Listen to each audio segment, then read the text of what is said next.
নমস্কার বন্ধুরা, আরম্ভ হতে চলেছে আংশিক খণ্ডগ্রাস সূর্যগ্রহণ। দিনের বেলাতেই গোটা পৃথিবী জুড়ে নেমে আসবে ভয়াবহ অন্ধকার, যার ফলে আগেভাগেই জনসাধারণের মধ্যে পড়ে গিয়েছে শোরগোল। আংশিক খণ্ডগ্রাস সূর্যগ্রহণে বিশাল প্রভাব পড়বে বিশ্ববাসীর জীবনে। বিগত প্রায় 150 বছরের মধ্যে সবথেকে বড় ও বিরল মহাজাগতিক সূর্যগ্রহণ শুরু হচ্ছে। এই গ্রহণটির বিশেষত্ব রয়েছে অনেক বেশি, কারণ এই সূর্যগ্রহণটির স্থায়িত্বকাল 3 ঘন্টা 53 মিনিট, অর্থাৎ 4 ঘন্টার কাছাকাছি সময় ধরে চলতে থাকবে।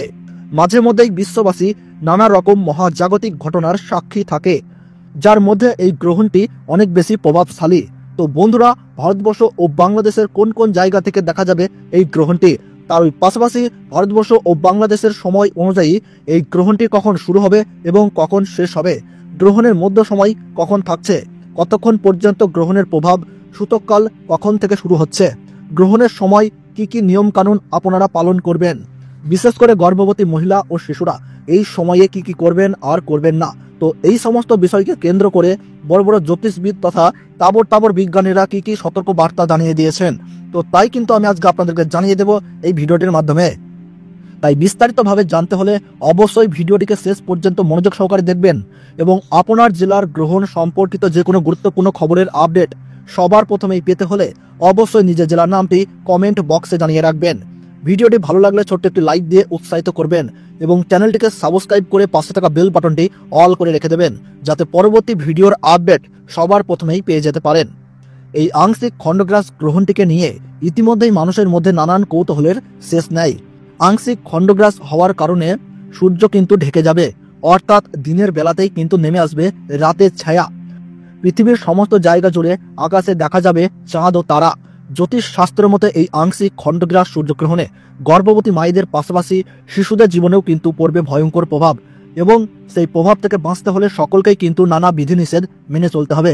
তার ওই পাশাপাশি আপনারা কিন্তু এই সময় কোনোভাবেই আতঙ্কিত হবেন না। ফাঁকা স্থান বা শ্মশান বা দূষিত জায়গা থেকে দূরে থাকবেন। গ্রহণের সময় ছুরি, কাঁচি বা ধারালো কিছু জিনিস দিয়ে কোনো কিছু কাটাকাটি করবেন না। এই সময় কারোর সাথে মনোমালিন্য, ঝগড়া বা বিবাদে জড়াবেন না। নখ বা চুল কাটা থেকে বিরত থাকুন। গ্রহণ শুরু থেকে শেষ হওয়ার সময় পর্যন্ত কোনো কিছু খাবেন না। তার ওই পাশাপাশি অপরের নিন্দা করবেন না, তাতে কিন্তু আপনার জীবনে খারাপ প্রভাব পড়তে পারে। এবং গ্রহণ শেষ হলে অবশ্যই স্নান করবেন এবং নিজ নিজ ইষ্ট দেবতার পাঠ করবেন। সেই সঙ্গে গরিব মানুষদের দান ও সেবা দেওয়ার চেষ্টা করুন। পারলে পশু পাখিদেরকেও খাবার দিয়ে তাদের সেবা করুন, তাতে এই গ্রহণের অশুভ প্রভাব থেকে রক্ষা পেয়ে সফলতা পাবেন। তো ভারতবর্ষ ও বাংলাদেশ থেকে এই আংশিক খণ্ডগ্রাস সূর্যগ্রহণ শুরু হচ্ছে 29শে মার্চ 2025 সাল, বাংলা 15ই চৈত্র 1431 সাল শনিবার।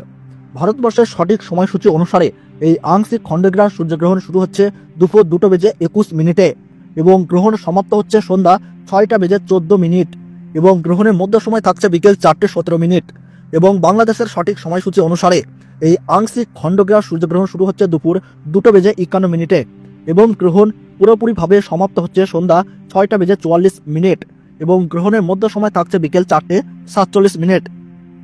গ্রহণের গাসমান রয়েছে 0.937। এই গ্রহণ ভারতবর্ষের কলকাতা, উত্তরবঙ্গ ও দক্ষিণবঙ্গ সহ সমস্ত জায়গা ও বাংলাদেশের ঢাকা, ময়মনসিংহ, রংপুর, ব্রাহ্মণবাড়িয়া, কুমিল্লা, খুলনা, বরিশাল, রাজশাহী, সিলাহাট সহ সমস্ত জায়গা থেকেই দেখা যাবে এবং আমেরিকা, আফ্রিকা, ইউরোপ ও রাশিয়ার উত্তরাঞ্চল থেকে দৃশ্যমান হবে। তো বন্ধুরা, ভিডিওটি ভালো লাগলে এবং গ্রহণ সম্পর্কে প্রতি মুহূর্তের গুরুত্বপূর্ণ সঠিক আপডেট পেতে হলে অবশ্যই ভিডিওটিকে একটি লাইক করবেন এবং চ্যানেলটি সাবস্ক্রাইব করে পাশে থাকা বেল বাটনটি অল করে রেখে দেবেন। তাহলে সকলে সুস্থ থাকুন, ভালো থাকুন, ধন্যবাদ।